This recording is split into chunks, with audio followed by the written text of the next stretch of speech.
আমি গাড়িটা প্রায় সৌদি আরব আসছি পর্যন্ত চালাচ্ছি, 5 বছর চালাচ্ছি। এটা তেমন মেজর কোনো নাই, সমস্যা নাই। ব্রো কি অবস্থা?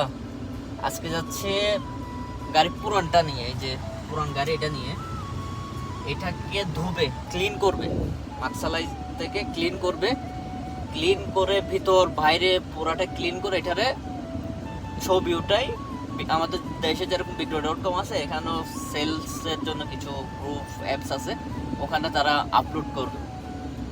এরপর যদি কোনো কাস্টমার পায় এটাকে সেল করে দেবে, এই গাড়িটা সেল করে দিবে। যেহেতু এটা আর ঠিক করবে না, ঠিক করতে গেলে এটা যদি পুরাতনভাবে, যদি পুরাতন গাড়ি ঠিক করলো আর কতটুকু ভালো হবে, এটা ঠিক করতে মিনিমাম 10,000 রিয়াল লাগতেছে। 10,000 রিয়াল বাংলাদেশের টাকা যদি হিসাব করে 3 লক্ষ টাকা। তো ওরা হিসাব করতেছে যে 10,000 রিয়াল দিয়ে যদি ঠিক করি তাহলে কয়দিন পর আবারও এটা প্রবলেম দিবে। তার চাইতে যেহেতু ওদের এটা অপশনাল লাগতেছে না, তাহলে সেল করে দিই। 10,000 টাকা খরচ করে তারা এটা ঠিক না করে সেল করে দিই। 10,000 টাকা এটা কোথাও ডাউন পেমেন্ট দিয়ে নতুন গাড়ি পাবে, নতুন একটা গাড়ি পাবে। 10,000 টাকা ডাউন পেমেন্ট দিয়ে 70-80 হাজার রিয়াল দিয়ে যদি তারা গাড়ি নেয়, তাহলে এটা দিয়ে অনেক দিন অনায়াসে চলে যেতে পারবে, এই চিন্তা করতেছে। তো দেখা যাক আজকে কই যাই। ও, এটা আরও একটা কাজ আছে, এটা করবে, ব্যাটারি চেঞ্জ করবে। এটা ব্যাটারি চেঞ্জ করবে, ব্যাটারির সমস্যা যেহেতু। ওই যে কিছুদিন আগে তো আপনারা দেখছিলেন যে আমি পথে আটকে গেছিলাম, মাঝপথে। তো যাচ্ছি এখন, প্রথমে ব্যাটারি চেঞ্জ করব। ব্যাটারি চেঞ্জ করার পর এটাকে ধুবে, মাকসালায় নিয়ে ধুবে। ধোয়ার পর পাশের সামনে গিয়ে রেখে দিবে, ছবি তুলে দিবে, কোনো ওয়েবসাইট বা অ্যাপসে দিবে। ওখান থেকে কাস্টমার আসবে, কাস্টমার পাইলে বিক্রি করে দিবে।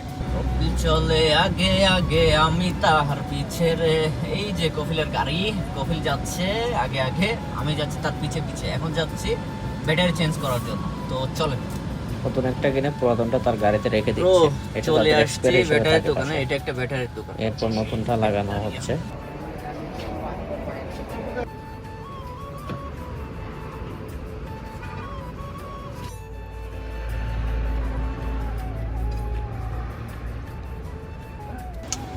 ব্যাটারি লাগাইছি, ব্যাটারি লাগানোর পর এখন গাড়ি ক্লিন করার জন্য মাকসালাই, গাড়ি ধোয়ার জন্য চলে যাচ্ছি।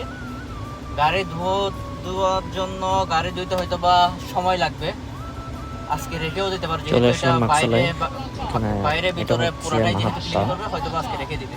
পেট্রোল পাম্প, পেট্রোল পাম্পের ভিতরে ম্যাক্সিমাম মাকসালাইফের পেট্রোল পাম্পের ভিতরে কফিল চলে যাচ্ছে আমাকে টাকা দিয়ে। গাড়ি ধোয়া হলে টাকা দিয়ে আমি গাড়ি নিয়ে চলে যাব। এখন আপাতত আমি এখানে বসে থাকবো, গাড়ি ধুবে, গাড়ি ক্লিন করতেছে। গাড়ি ক্লিন হয়ে গেলে ওরা টাকা দিয়ে আমি চলে যাবো। অলরেডি কবিল কিন্তু চলে গেছে।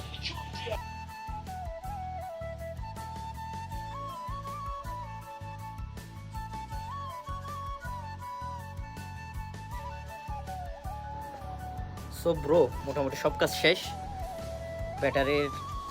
ব্যাটারি চেঞ্জ করলাম, তারপর গাড়ি ক্লিন হইলো। ক্লিন হওয়ার পর চলে আসছি বাসায়। এই যে গাড়ি এখানে থাকবে, এখানে ফেলে রাখবে, কাস্টমার আসলে এখান থেকে দেখানোর পর সেল করে দিবে। তো একটা জিনিস আমি চিন্তা করতেছি যে আমাদের দেশে কোনো একটা জিনিস সেল করার আগ মুহূর্তে ওটাকে পরিচর্যা করা হয় না। এই যে সেল করেই তো দিব, ভাঙতেছে ভাঙুক, যাচ্ছে যাক, এরকম একটা চিন্তা ভাবনা থাকে। কিন্তু এরা চেঞ্জ করার আগে ব্যাটারি একটু সমস্যা ছিল, চলে কিন্তু একটু সমস্যা দেয় মাঝে মাঝে, যার কারণে এটা চেঞ্জ করে দিল, ব্যাটারি চেঞ্জ করে দিল এবং গাড়িটা মাকসালা থেকে ধোয়াই আনলো, বাইরে এবং ভিতরে।